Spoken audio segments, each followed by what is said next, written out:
Anda kembali bersama kami di Forum Christian. Untuk konteks sekarang, mungkinkah, ini mungkin istilah yang kurang tepat, tapi Bu Menlu mungkin bisa mengoreksi saya. Ada semacam transfer of knowledge. Industri-industri biasanya melakukan itu. Jadi kalau ditemukan teknologi vaksin di satu negara, bisakah kemudian ditransfer ke negara lain yang juga punya kapasitas untuk produksi. Tapi kita tahu ada paten yang menghambat itu, Bu Retno. Kalau COVAX sendiri sudah mendorong ada upaya untuk ada penghapusan paten, misalnya spesifik saat ini kebutuhan dunia adalah vaksin. Penghapusan paten untuk vaksin sudah mulai dilakukan, Bu? Jadi selain saya pengen ulangi dulu ya message yang ingin saya sampaikan. Pertama, diplomasi bergerak untuk memenuhi kebutuhan dalam negeri, tetapi diplomasi Indonesia juga sifatnya tidak selfish. Karena kita juga berjuang untuk vaksin, kesetaraan akses vaksin bagi semua negara melalui COVAX facility.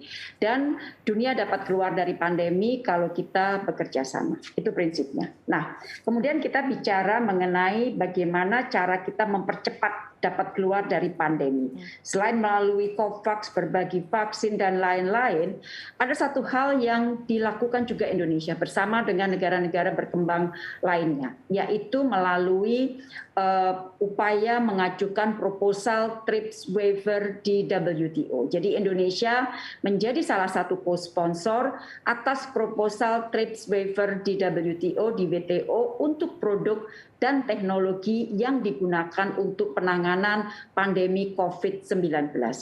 TRIPS waiver ini merupakan upaya mengesampingkan perlindungan dan kekayaan intelektual bagi penelitian, produksi, dan distribusi yang merupakan hambatan bagi pencegahan, mitigasi, dan penanganan COVID-19.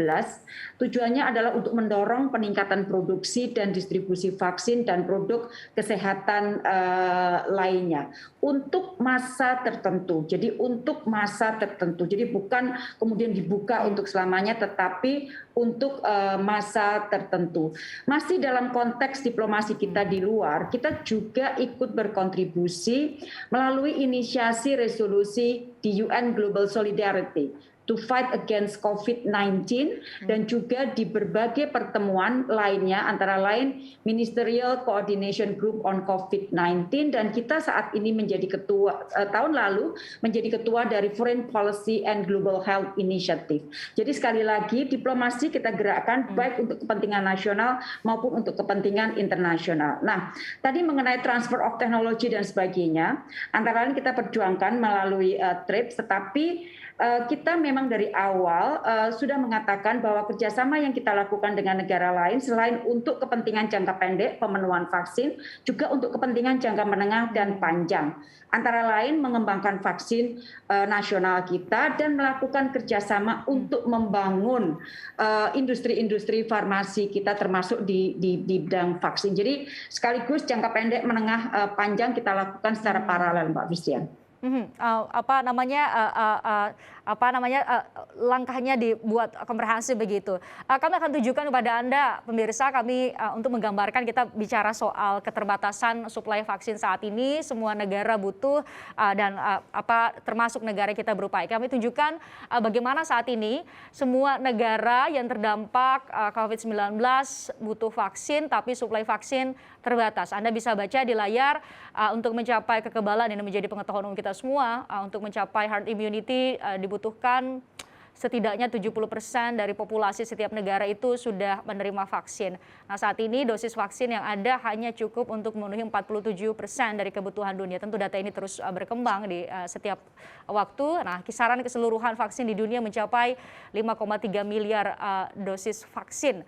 Tadi saya sebutkan di awal kalau seluruh dunia butuh 11 miliar dosis vaksin. Saya kembali ke Bu Retno. Bu Retno, tadi Ibu menyebut soal secara komprehensif pertemuan itu. Tidak hanya jangka pendek untuk memenuhi kebutuhan vaksin dalam negeri saat ini, tapi jangka panjang. Tadi Ibu menyebut soal pengembangan vaksin dalam negeri. Dalam konteks yang lebih besar itu ketahanan kesehatan nasional ya Bu. Bagaimana, adakah berarti termasuk juga upaya untuk menarik selain tadi transfer of technology and knowledge, adalah juga investasi ya Bu untuk bisa mengembangkan industri-industri farmasi kita juga jauh lebih berkembang dan memiliki teknologi dan pengetahuan yang terbaru. Demikian?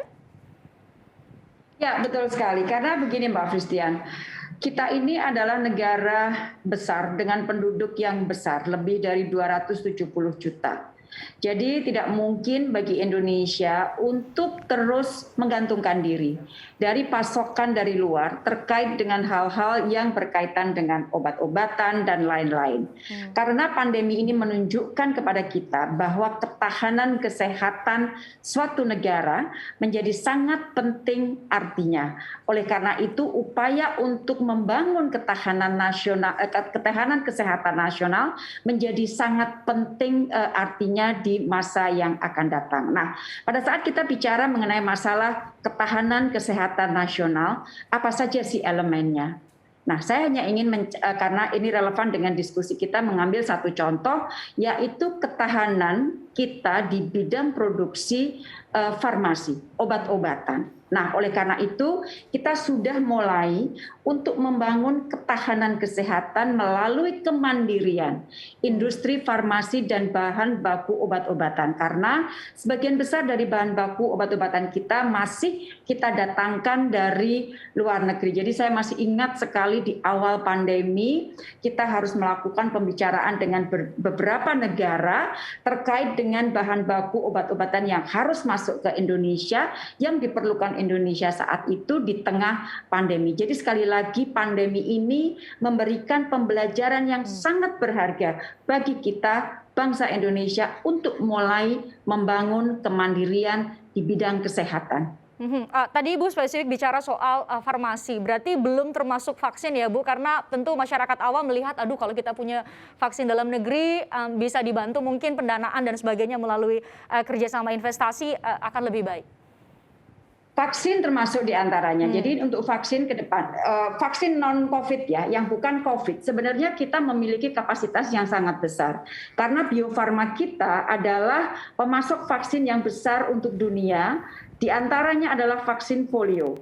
Bio Farma sudah mengekspor vaksin polio banyak sekali ke berbagai negara.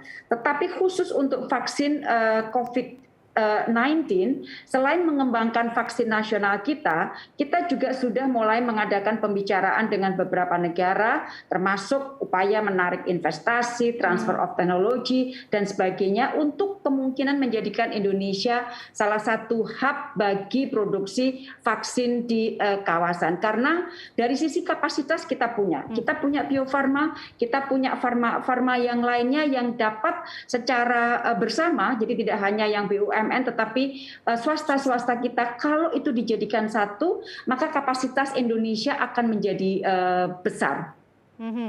Bu Retno, kita jeda dulu. Tapi saya ingin sekali menanyakan ini dan dapat jawaban langsung dari Ibu.